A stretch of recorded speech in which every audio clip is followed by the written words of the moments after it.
เมืองลุ่มวีวีเด้อพี่น้องเอ้ยวันเกือบหาโมงแล้วครับบรรยากาศตอนนี้ข้างหลังกันเนาะโอ้ฝ่ากำลังฝ่ากำลังแหลวแล้วฝ่ากำลังแหลวครับ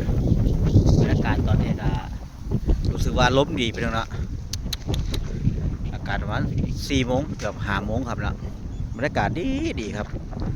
นะครับท้องฟ้าก็เป็นใจพี่น้องเนาะเมืองข้างหลังครับข้างหลังฝนตกก็เป็นเนาะกำลังขึ้นมาพี่น้องเนาะมึงขี่ฟ้าพี่น้องมึงขี่ฟ้าครับเนาะขี่ฟ้ากำลังเป็นคู่มาเลยแหละอาตาพี่น้องเนาะอากาศตอนนี้ก็รู้สึกว่าบรรยากาศดีลมเย็นสบายถ้าเกิดอยู่แถวอ่างหรือว่าแถวทะเลนี่นะที่ลมบีวีพี่น้องเนาะแถวอ่างดอกไก่เนี่ยอ่างหนองปลาไหลเนี่ยอ่างหนองคอเนี่ยอากาศอาจจะดีอยู่เพราะว่าอยู่ไก่แม่น้ำอยู่ไก่น้ำริมคลองกับที่บรรยากาศดีตอนนี้น่าจะกันอยู่ตลาดป้าเผาพี่น้องเนาะบรรยากาศดีครับรู้สึกว่า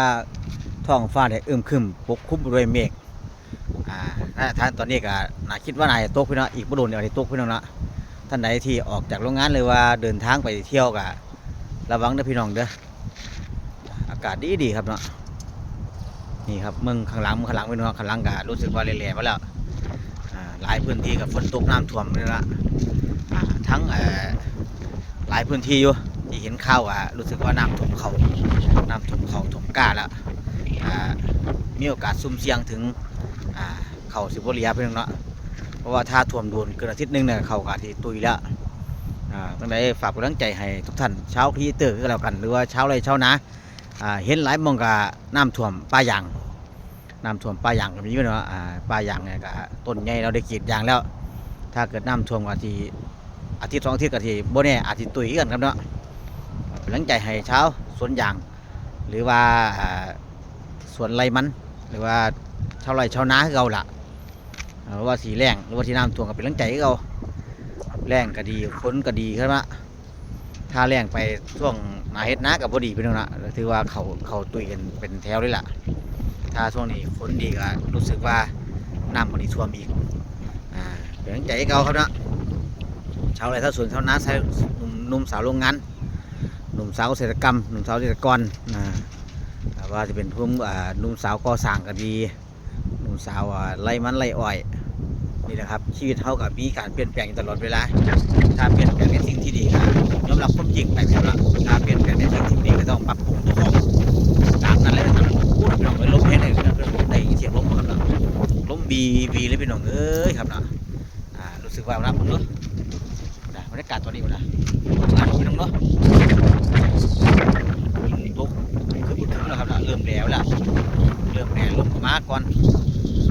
ก็หมายถึงว่าฝนจะตกแน่นอนพี่น้องน่าจะทายพี่น้องมึงครับนะ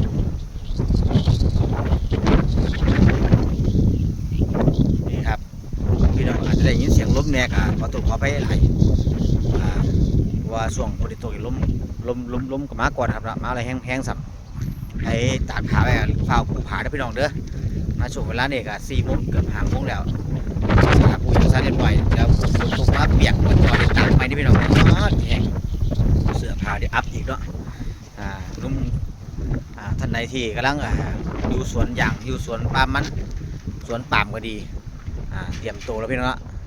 ฝนจะตกแน่นอนนะค่ำขึ้นนี่ตกแห้งไปแห้งน่าจะกับบ่หูละทีนี้เนี่ยตกแน่นอนขึ้นมาแล้วเอาตามนั้นนะพี่น้องนะเอาตามนั้นตามอัตภาพไปฝนตกกับลบฝนไปดูแลสุขภาพร่างกายกินวิตามินซีหลายพี่น้องนะสำหรับมื้อนี้น่าจะช่วงร่างใจแค่นี้เพราะเดี๋ยวฝนตกค้ำก่อนพี่น้องนะฝ่าก่อนอับทางกันเด้อมันสิหนาวฝนตกมาเย็นจ่อยๆพี่น้องนะบ๊ายบายสวัสดีครับ